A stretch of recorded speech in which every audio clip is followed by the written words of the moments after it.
orang kan pasti akan berpikir gimana semaksimal mungkin saya bisa mendatangkan, menghasilkan laba. Profit ya Pak ya, Profit ya, oriented, bagaimana? itu pasti. Nah, di satu sisi bagaimana kita juga mencoba untuk melihat bahwa K3 ini bukanlah sebuah biaya, tapi ini adalah sebuah investasi.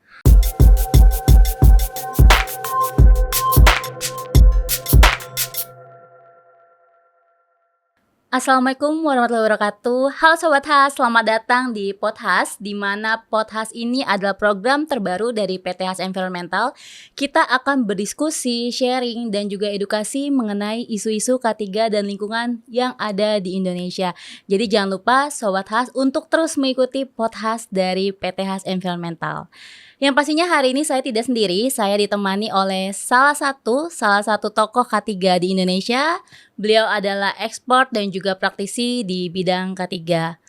Baik, selamat datang Pak Emmanuel. Selamat datang Mbak Rima.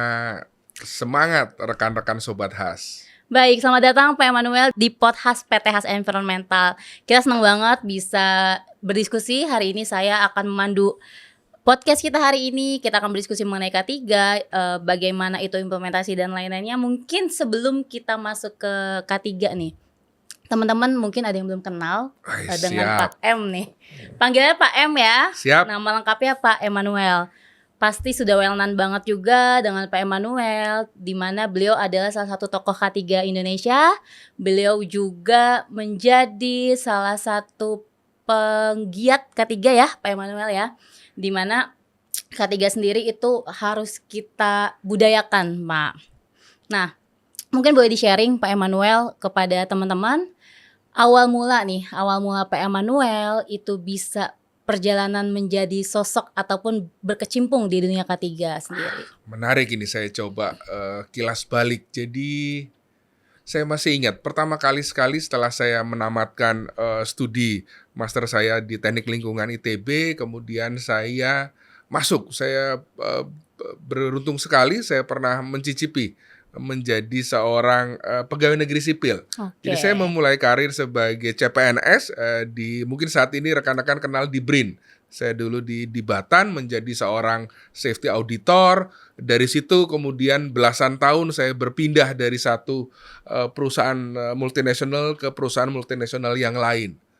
Kurang lebihnya hampir sekitar 20 tahun, dan dari 2010 hingga saat ini, selain aktif sebagai praktisi, saya juga suka sekali untuk mengajar. Jadi buat saya bagaimana kita menjadi seorang trainer, kita membantu dengan mengedukasi baik itu pekerja, baik itu mahasiswa, mendatangkan sebuah kepuasan tersendiri, Mbak Rima.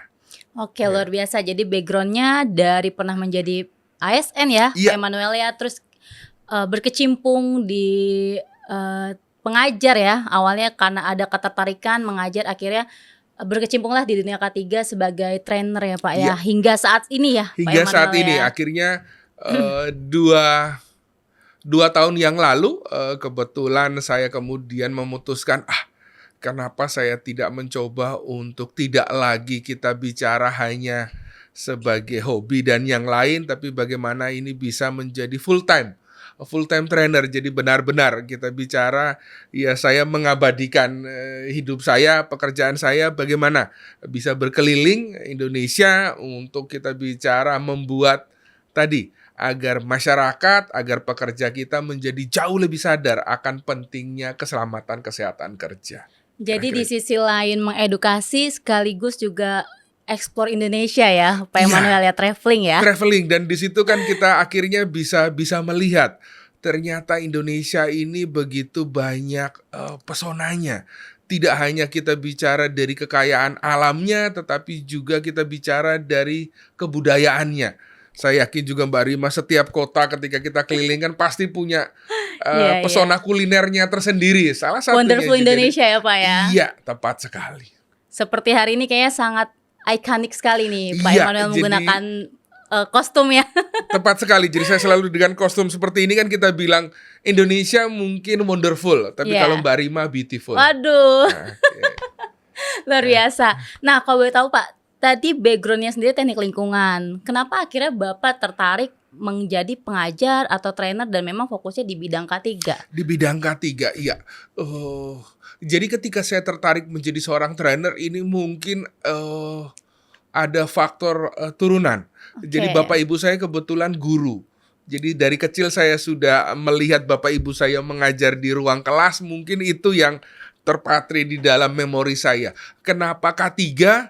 Karena mungkin selama 18 tahun sebagai seorang praktisi, rata-rata posisi yang saya jabat adalah terkait dengan bidang safety, health, dan juga environment. Environment. Nah, akhirnya jadi kalau saya bicara ketika kami menjadi seorang pengajar yang baik itu adalah ketika mereka bercerita apa yang sudah pernah dialami, apa yang sudah pernah dilakukan. Itu akan membuat pengajarannya menjadi jauh lebih enak. Jadi kita tidak mengawang-awang, tidak mencari dari Google dan yang lain, tetapi ini adalah hal yang sudah sehari-hari dijalani. Kira-kira seperti itu.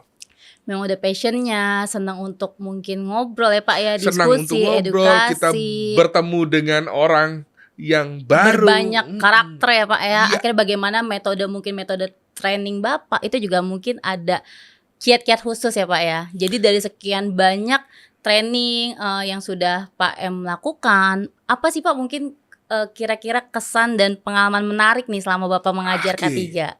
Jadi kurang lebih saya sudah deliver professional training itu di atas 1.000. Jadi dari beberapa buat saya salah satu yang cukup menarik kita bicara adalah karena dengan Indonesia ini kan nggak semua lokasi bisa ditempuh dengan jarak yang cukup mudah untuk dijangkau. Saya masih ingat dulu saya pernah mengajar di Maluku, salah satu perusahaan tambang. Menariknya apa? Menariknya adalah waktu yang dibutuhkan untuk mencapai lokasi itu untuk pulang dan perginya bisa hampir 2 hari. Itu pun sudah berganti moda dari moda transportasi darat, udara hingga laut, hingga kita naik dengan speedboatnya. Waktu tempuhnya 2 hari, ngajarnya cuma 2 jam. Pesertanya tidak sampai 10 orang. Jadi Luar buat saya, biasa. oh iya ya, waktunya yang cukup panjang, ngajarnya slotnya cukup pendek, pesertanya cukup tidak sampai lebih dari 10 orang. Berarti di situ goalnya adalah kita tidak melihat seberapa banyak pesertanya, tetapi bagaimana dengan waktu yang ada ini bisa dimaksimalkan. Dan kita bicara jadi trainer dan yang lain ini kan kita juga butuh ikhlas. Iya. Ketika kita berbagi ilmunya ikhlas, kita coba berikan yang terbaik, saya yakin pasti hal yang baik juga akan terjadi di sekitar kita.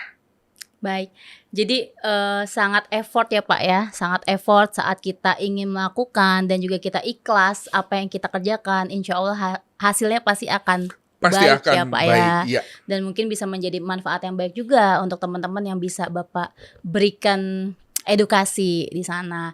Jadi tadi ada lewatin darat, laut, udara. Darat, laut, udara, dan menariknya karena saya mungkin menariknya ketika naik speedboat, naik kapal. Loh, kok kapal ini kok kursi, karena saya baru sekali loh.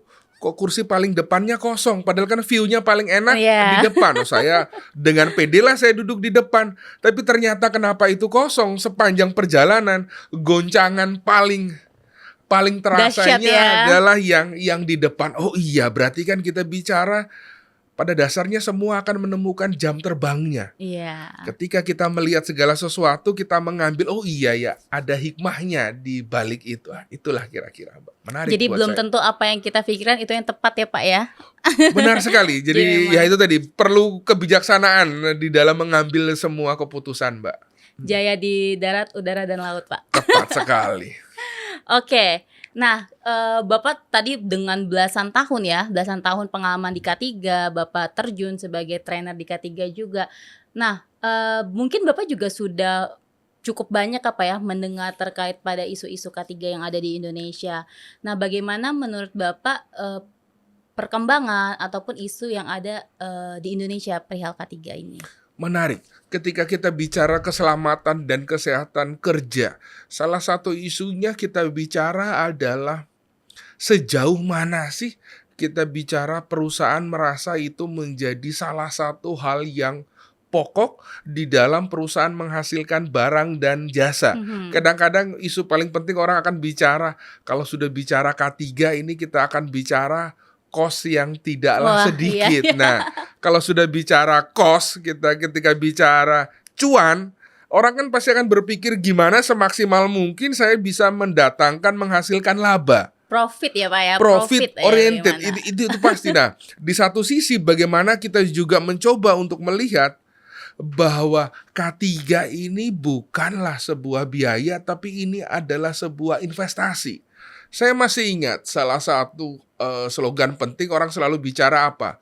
Good safety is a good business. Oke. Jadi bagaimana kita menginvestasikan hal di dalam keselamatan dan kesehatan kerja sehingga pada akhirnya perusahaan bisa jauh lebih produktif. Jadi tidak lagi dibenturkan ya kalau produktif meningkat, ya mungkin safety akan terbelakang. Tapi bagaimana kita berharap baik safety, baik produktivitas, dua-duanya bisa berjalan seiring. Nah, ini yang kita bicara akan cukup butuh perjuangan karena kita bicara merubah mindset, merubah strategi, memudar pandangan bahwa bagaimana kita benar-benar merasa bahwa K3 ini menjadi bagian yang melekat daripada sebuah organisasi di dalam mencapai tujuannya. Itu mungkin isu yang pertama. Isu yang kedua kita bicara sejalan. Kan kita podcast ini kan di bulan Januari ini pun saya yakin pasti sejalan dengan bagaimana kita merayakan untuk bulan K3 nasional. bulan K3 nasional Tepat sekali, Pak. 2025. Kita mulai dari 12 Januari hingga 12 Februari. Tema yang diangkat kali ini adalah cukup erat sekali, kita bicara pengembangan sumber daya manusia. Kita berharap dengan sumber daya manusia yang kompeten, kita bisa mencapai apa yang kita idam-idamkan sebagai Indonesia yang berbudaya K3. Budaya K3-nya kita dapatkan, bagaimana kita menerapkannya tentu saja dengan penerapan SMK3, Sistem Manajemen Keselamatan Kesehatan Kerja, dan ujung-ujungnya kita benar-benar berharap produktivitas meningkat. Jadi kantongnya aman, hatinya juga aman, bisa pulang kembali ke rumah menuju keluarga yang kita cintai. Jadi kurang tepat ya, Pak, kalau kita bicara K3 itu hanya spending cost, tapi kita berharap adalah semua ini sejalan. Perihal dari tema bulan K3 juga ya, Pak, ya, di mana peningkatan SDM, budaya K3 juga hadir dari diri kita sendiri sehingga bisa menciptakan budaya K3, dan itu pada akhirnya kita berharap produktivitas meningkat. Jadi tidak ada lagi tuh ya, Pak, ya, yang berpikiran, harapannya kita ya, Pak, ya, tidak ada lagi yang berpikiran bahwasanya K3 hanya spending cost. Tapi bagaimana K3 sendiri memang menciptakan lingkungan kerja yang aman, sehat, dan nyaman ya, Benar Pak, ya. sekali. Butuh waktu, kita bicara butuh proses untuk pembuktian hal tersebut sehingga kita benar-benar berharap setiap ketika ada bulan K3, bukan berarti kita bicara K3-nya hanya di bulan K3, tapi berharap ini menjadi sebuah momentum. Ini menjadi sebuah momen bagaimana kita bisa lebih mengembangkan, kita bisa lebih menggairahkan. Ini loh pentingnya K3 di tempat kerja. Kira-kira seperti itu. Dan memang harus sering digiatkan ya, salah satunya melalui tokoh seperti Pak Emmanuel nih. Siap. Gitu. Jadi terima kasih banyak, Pak, sudah membantu meningkatkan awareness akan K3 itu sendiri. Menarik sekali ya cerita Pak Emmanuel, ini sudah banyak sekali berkecimpung di dunia K3. Nah, mungkin Pak, kalau kita bicara K3 banyak sekali kasus ataupun juga insiden yang terjadi akibat bisa jadi kecelakaan kerja atau kita bicara penyakit akibat kerja. Nah, bagaimana mungkin tanggapan Pak Emmanuel nih, Pak? Pelajaran apa sih atau learning point apa yang bisa kita ambil terkait kasus-kasus K3 ini, Pak? Iya, jadi ketika kita melihat cukup banyak kita bicara kasus, apalagi dengan industrialisasi yang semakin meningkat, kita bicara penyerapan tenaga kerja di satu sisi juga menjadi hal yang didukung, tapi di sisi lain dengan adanya interaksi antara manusia, mesin, peralatan, bahan baku dan yang lain, berarti di situ kita bicara ada bahaya. Ketika kita bicara di situ ada bahaya, berarti otomatis akan timbul resiko. Iya. Bagaimana kita bisa mampu mengidentifikasi bahaya dan akhirnya resiko yang ada terkendali? Salah satu isunya kita akan bicara adalah awareness. Mhm. Sejauh mana sih kesadaran kita terkait dengan apa saja bahaya yang ada? Karena ketika kita tidak sadar itu akan bahaya, bagaimana kita bisa menetapkan pengendalian resiko yang sesuai? Contoh paling gampang, saya bicara keselamatan itu dimulai dari rumah. Misal, ketika rekan-rekan ke minimarket yang terdekat, Pak, jaraknya paling 1 kilo, 2 kilo. Iya. Kalau kita naik roda 2, kira-kira kita pakai helm atau tidak? Biasanya sih deket ini Pak, nggak Deket usah ini, gitu nggak ya. lewat perempatan, Nggak nggak ada ada polisi. Nah, Paling sering mah nggak ada polisi, nggak ada aman. polisi, berarti kan kita lebih melihat bagaimana saya pakai helm itu biar tidak ketilang. Iya. Bukan berarti, walaupun jaraknya dekat, tapi kan bukan berarti aspalnya jauh lebih empuk. Bukan berarti tidak ada bahaya ya Pak Bukan ya. berarti tidak ada bahaya, berarti ini yang perlu Oke. disadarkan. Ketika kita sadar itu ada bahaya, bahwa akan ada risiko tabrak, terjatuh, berarti pakai helmnya tanpa melihat ada atau tidaknya kita Polisi. bicara polisi.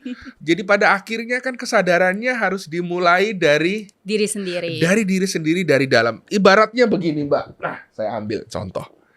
Ini kalau kelihatan kan logonya ya? Iya Pak. Oke, kelihatan.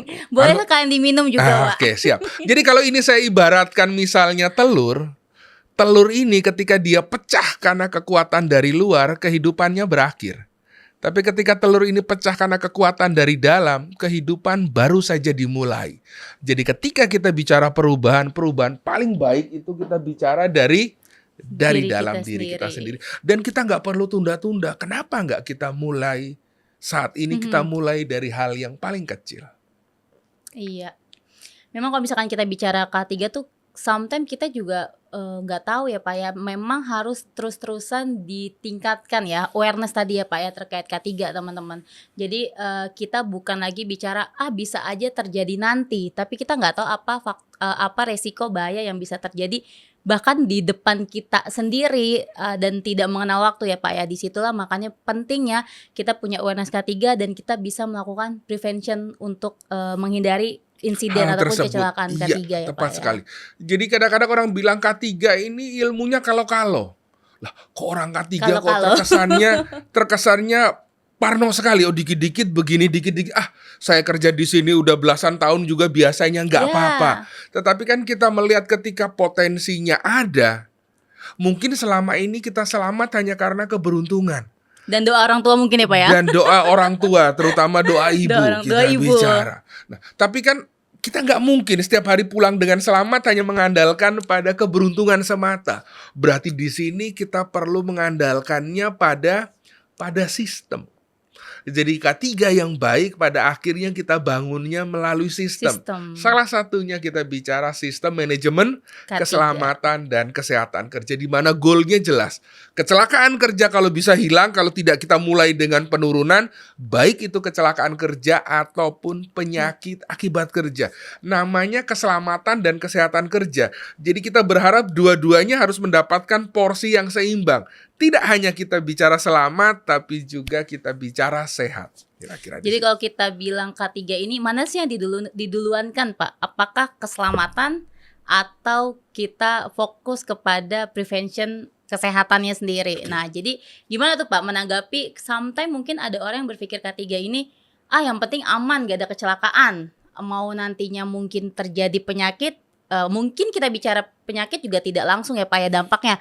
Kita bicara kecelakaan itu bisa jadi langsung bisa jadi kehilangan nyawa bahkan Pak. Tapi kalau misalnya kita bicara K3-nya sendiri kesehatan, relate kepada penyakit akibat kerja, ini kan dampaknya tidak langsung Pak. Jadi mungkin Bapak boleh Pak di-sharing bagaimana tuh menanggapi antara keselamatan dan juga kesehatan menarik kerja. yang di sini. Saya ambil contoh misalnya ketika kita bicara, Pak kami bekerja dengan bahan kimia. Iya. Ketika kita bekerja dengan bahan kimia, pasti yang orang akan lihat, oh iya ya, saya harus pakai pelindung mata loh, saya harus pakai pelindung tangan. Karena ketika ada percikan, ada kontak, dampaknya kan akan langsung terasa. Iya. Apakah itu iritasi atau mungkin ketika dia flammable korosif bisa hingga luka bakar. Mungkin selama ini yang bersangkutan hanya luka batin. Wah, Nah, luka di hati ya. ya itu yang lebih lama Dan sembuhnya. tak Nah, terlihat gitu Pak ya. tepat sekali. Ini kan yang langsung. Iya, iya, iya. Tetapi di satu sisi, oh iya, saya nggak pakai respirator juga nggak apa-apa.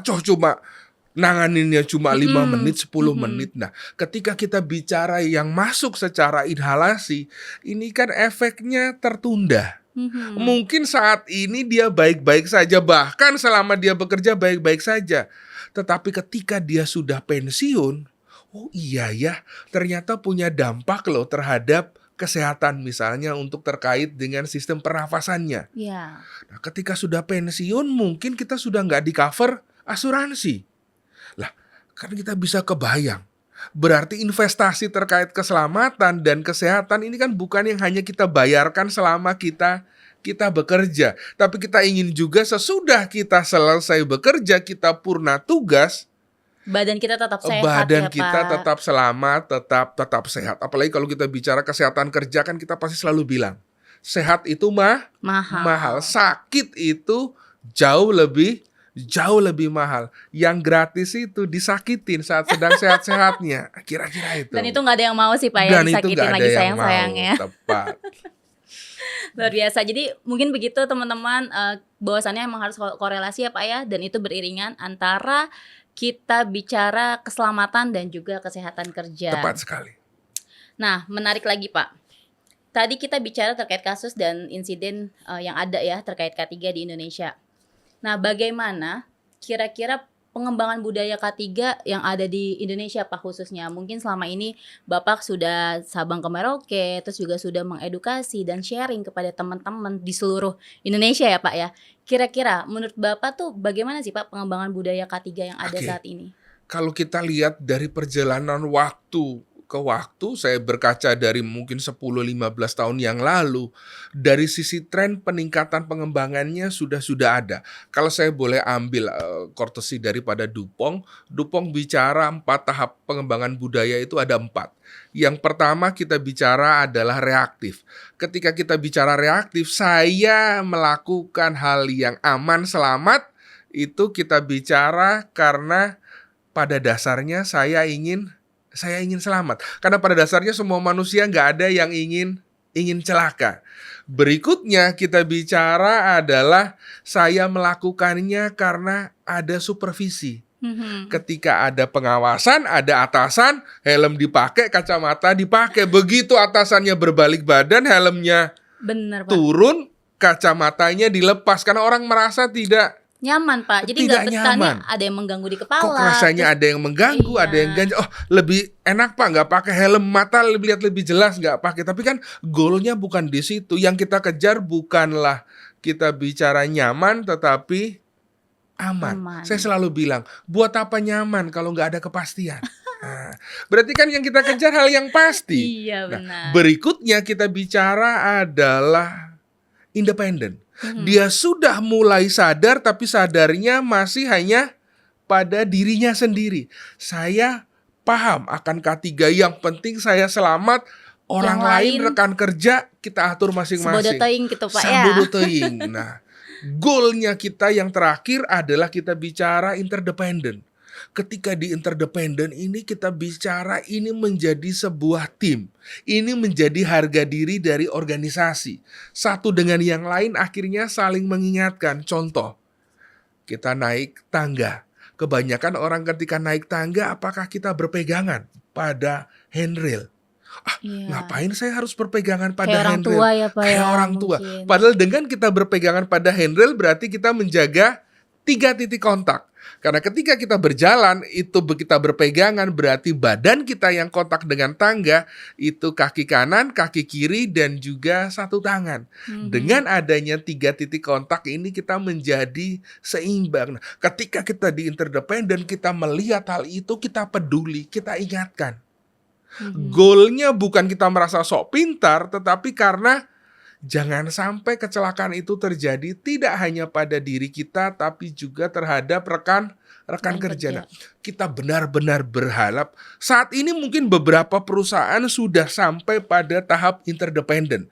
Tapi ketika kita bicara secara umum, Iya. masih butuh proses, masih butuh kita bicara pengembangan ke depannya. Hanya kita memang harus selalu ingat, safety ini bukan destination, tapi safety ini journey. Journey. Berarti kan ada perjalanan untuk mencapai ke sana. Saya biasanya selalu bilang, perjalanan ribuan kilometer ini kita mulai dengan satu langkah kaki kecil.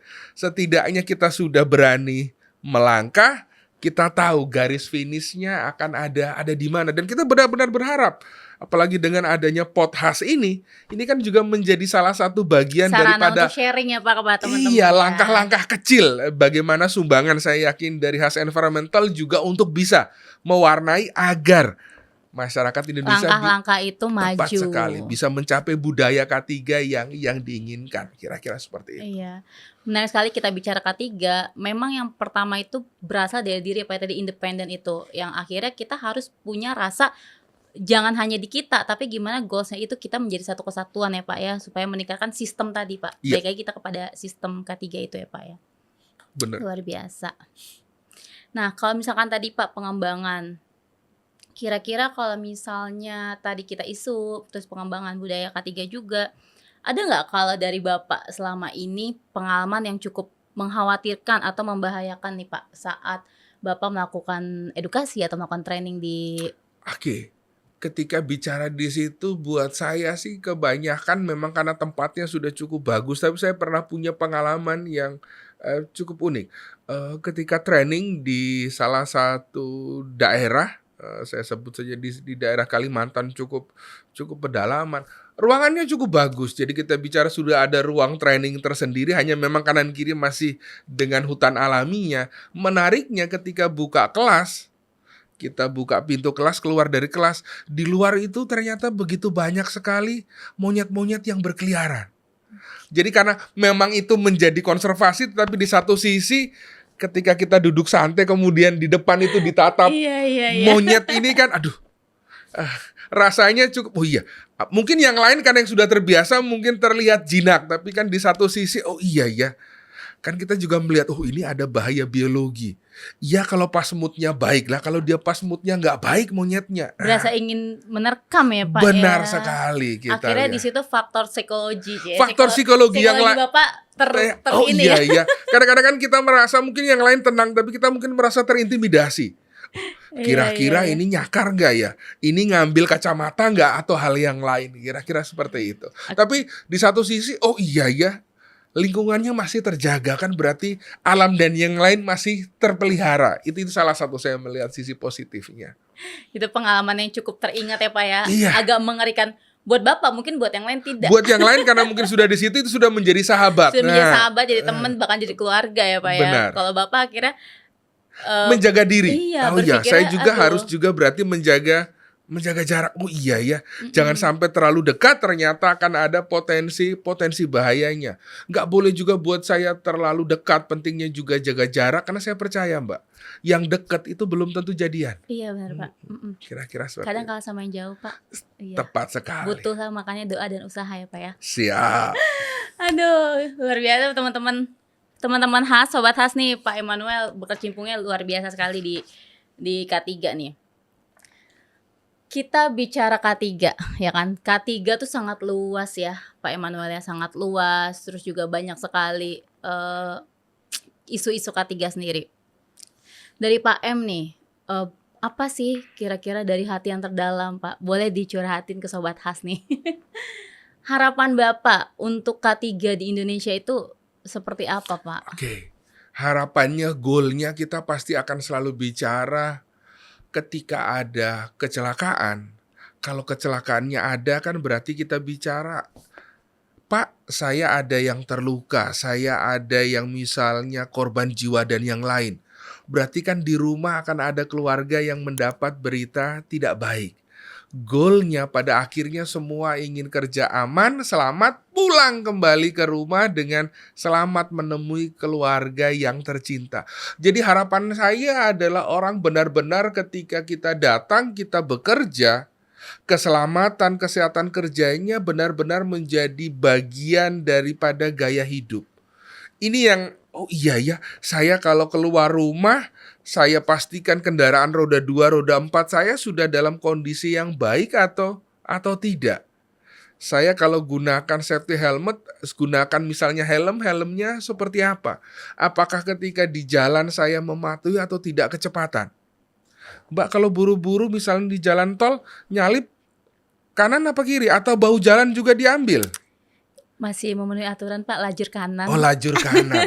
Kecepatan, oh iya Pak, tergantung Pak. Kalau ada speed controlnya di situ agak Iya. dipelanin. Nah, kadang-kadang itu kita benar-benar berharap adalah bagaimana itu benar-benar menjadi bagian daripada gaya hidup. Itu impian saya, sehingga karena semua memiliki K3 menjadi bagian daripada gaya hidup, saya kok rasanya teryakinkan hidup yang kita jalani ini akan jadi jauh lebih indah, kira-kira seperti itu.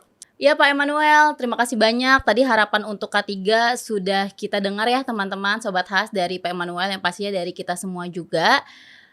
Mungkin sebagai penutup Pak M, boleh disampaikan satu kata menarik dari Pak Emmanuel untuk K3. Oke.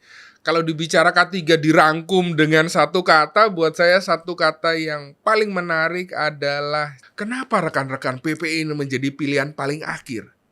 Alat pelindung telinga, alat pelindung mata, alat pelindung kepala, itu sama sekali tidak menghilangkan bahaya. Dia hanya membatasi kontak antara bahaya dengan bagian tubuh yang dilindungi.